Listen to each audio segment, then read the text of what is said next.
All right, what was it that you called this? Mr. Magoo's Fagotorium? No. See, I don't even like saying that, man. No, because you didn't even call it that. You called it Mr. Magoo's House of Bullshit.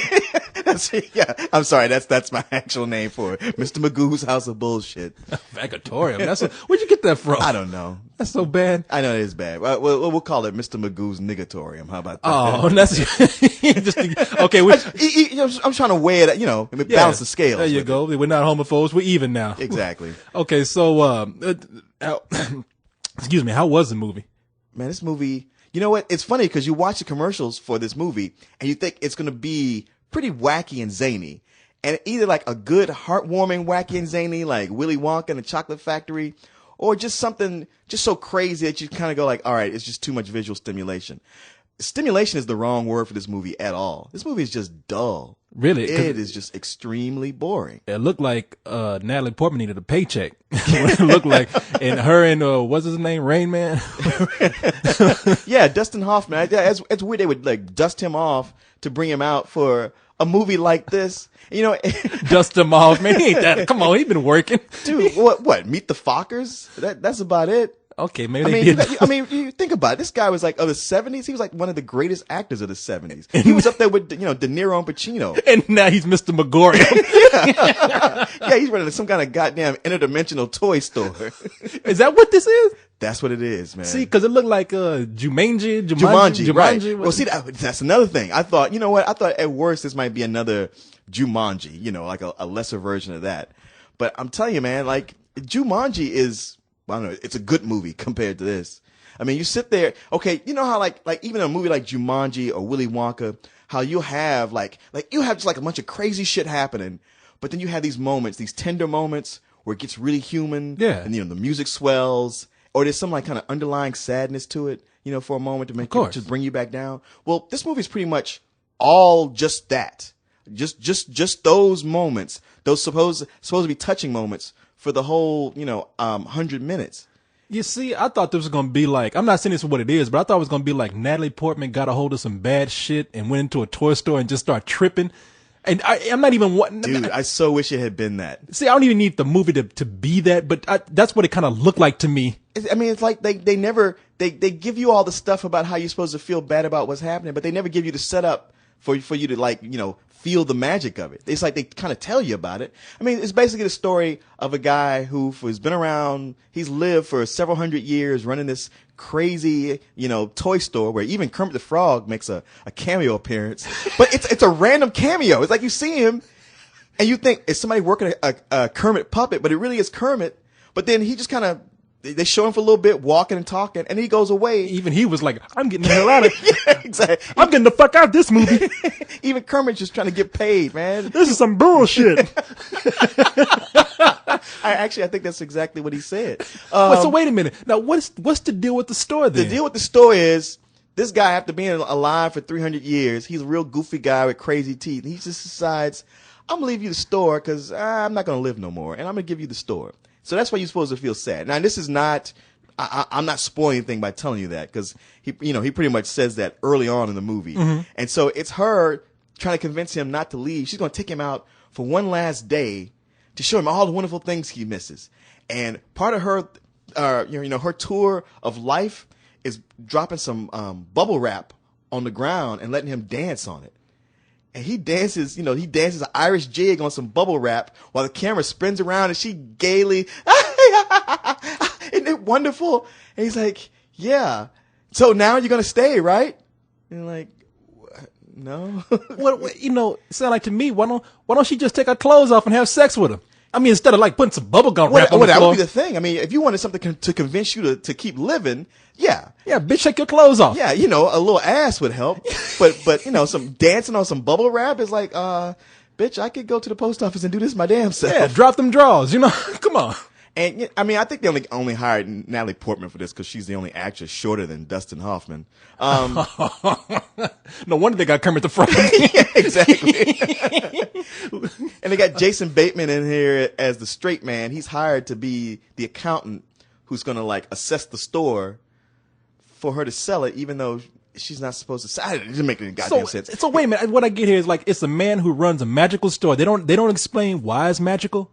No. He's okay. It's just It's just a store where things come to life. Yeah, the toys come to life. Like a haunted toy store or something. Yeah, it's a toy store where kids come and play at this store all day long. Some people buy shit, they don't care. But Natalie Portman works at this store, but her complaint is like, well, when she was younger, she had the potential to be a great concert pianist. But instead of following through on her potential, she's still playing the same Rachmaninoff song and working at that store. And it's like, she's like, well, I need to grow up sometime.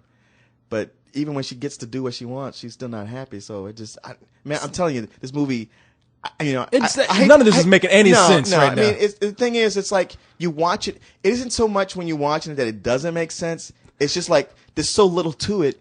You just feeling like, I don't know why y'all thought to make a movie of this. I mean, this can really be summed up in about 20 minutes. And it's just a lot of padding. And it's just so much of it that goes nowhere. You got the one little kid. There's this one little kid who comes out of the store all the time. Like his parents don't even watch him. They just let him roam the streets of New York, come in this toy store. And Jason Bateman takes him home because this kid always wears these different hats. He wears like 4 different hats. He's famous for saying, "Oh, you got a hat collection? I know guys who like to wear hats, but you actually have a collection, huh? I'll come check this out." You're like, okay, let's go see this Bartholomew Cubbins collection. And he gets there. There's like 20 hats. Like, okay. Anybody who wears a hat probably has 20 hats. I mean, that's the thing. This movie is just so underwhelming. Like everything they tell you is going to be really cool. You see it, it's like, It's going to be called Meh, the movie. So really, as magical as it tries to come across, it's just not enough of that in there. Right. It's like. So what's filling up the movie then? Dude.